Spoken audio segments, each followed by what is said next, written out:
Okay, so this is the sort of NPI projections for the CNU women's team. Um, what I'm trying to do here is basically lay out a bunch of possible schedule scenarios and what the sort of baseline impact on NPI would be. Um, and there's sort of three different types of scenarios here. We've got swaps, we've got adds, and we've got drops, right? So swaps are, we add Amherst, we drop Denison. Ads are kind of the basic. Add Amherst, add any of the teams that are sort of similarly rated, so kind of in the same ballpark. And then drops is obviously non-conference opponents from last year's schedule. And the specific question that triggered this was, would York be a good team to add from an MPI perspective? The short answer is probably not going to have a huge impact either way, right? So when we look at what we project CNU's NPI to be if they added York to next year's schedule, the NPI effect is pretty small. I mean, I shouldn't say pretty small. Like CNU finished, let's see, 64th, and right, so a difference of 0.5 to NPI would drop, about 9 spots. So it's not nothing, but it is a negative, right?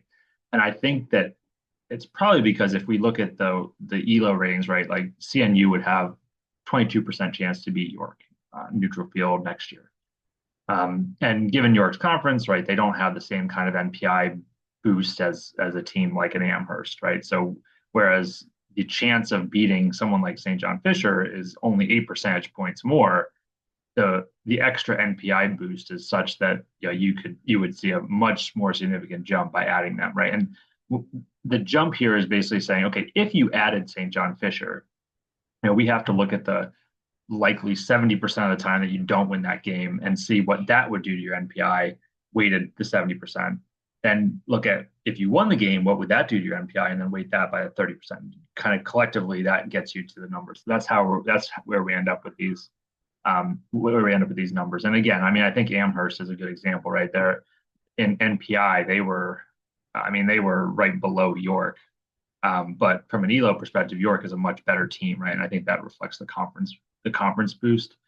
And so, you're sort of taking the same risk of losing that game, whether you play York or Amherst, or sorry, I mean, roughly the same, you know, opponent strength, but the boost is a lot higher for Amherst because of, again, that conference knockoff. So yeah, York, I don't think, I mean, York, William Smith, Wesley, and those are all the teams that kind of popped up here in sort of the potential ads group that were negative from an MPI effect.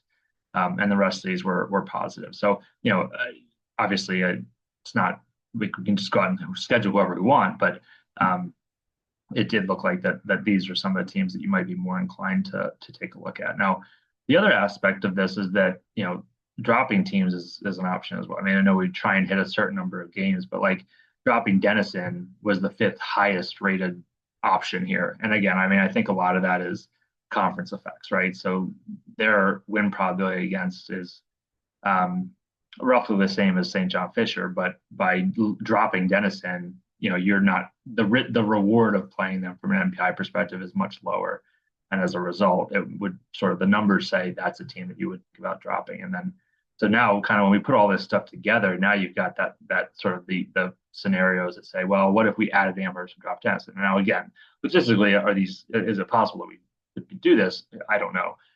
But that's the scenario that would have the biggest effect, right? Because we get the conference boost from Amherst, we lose the conference sort of drawbacks of playing Denison, and effectively you can imagine that the risk profile of playing those teams is roughly the same. So that's one, if you're looking for the golden, the silver bullet from an NPI perspective, if you could craft a schedule that was the same as this year, but added Amherst and dropped Denison, now that's probably the place you'd really like to be.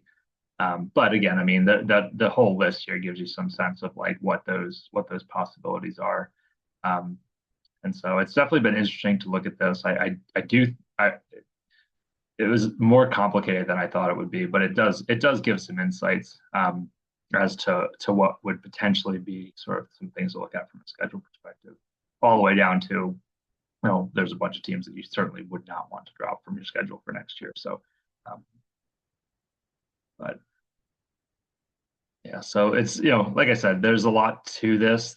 There was a little bit of a philosophical component of how do you think about um, dropping a team, right? What's the baseline comparison? Because it's not as simple as saying, oh, well, you lost to Denison, therefore, if you drop them, your NPI will be better, right? Because in an alternate universe, you beat Denison and you get the boost instead of the negative. Now, again, when we think about dropping, like Denison was a team that you look like you would want to drop, but there's others on here that, and Gettysburg's a good example, a team you lost to.